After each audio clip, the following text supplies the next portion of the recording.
Relapse. An elegy for Zach Baker in 12 steps. Step 1. Zach gets arrested and is charged with paraphernalia after gathering up needles in Pioneer Park and placing them in a sharps container for disposal. The judge sentences him to community service. The justice system is aware of its own stupidity but continues to deny it.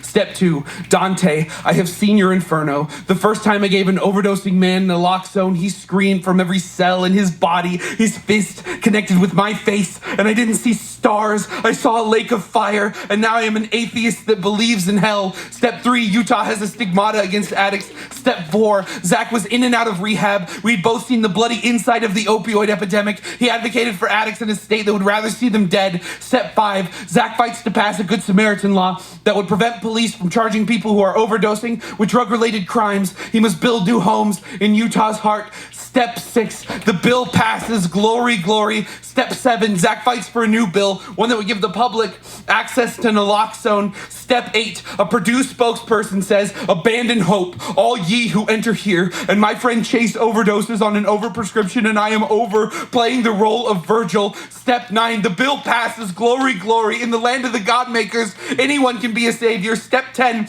I placed all my coins on the eyes of my friends, and now I am begging strangers for pocket change. Step 11. Zach is working on a cell phone app that addicts can use to call for help. Step 12. No. Step 12. No. Step 12. When did it get so quiet? I saw him 2 weeks ago. 2 weeks ago, he was at open mic night. We had coffee. We talked about step 1. Zach and I were both kept alive by the tiny miracles and curses that afflicted us. So why are mine so much more tenacious? Step 2. In the land of the God makers, anyone can be a savior. Step 2. Do you hear that? It's Jesus Christ, American hero, sobbing in the parking lot. Step 2. For God so loved the world. Step 3. He gave his only begotten son. Step 4. Because he was too much of a coward to save us himself. Step 1. The first time I gave an overdosing man naloxone, he screamed from every cell in his body. He wanted to kill me for keeping him alive, and I hope he was able to forgive me, for I knew exactly what I had done. Step 3. Zach and I were both kept alive by the tiny miracles and curses that afflicted us. Dante, I have seen your inferno. When I jumped off that cliff in Emigration Canyon, the snow caught my fall and planted me like a tree. And then I was kept alive only by the tiny miracles and curses that afflicted me. Step 8, I sent Zach a message asking if he was really dead. He still hasn't opened it.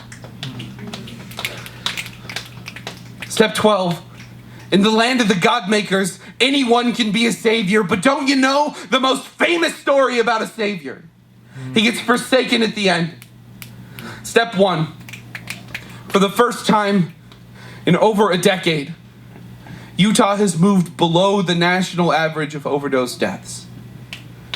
And despite everything that has happened and everyone we have lost, I can feel something healing. Yeah.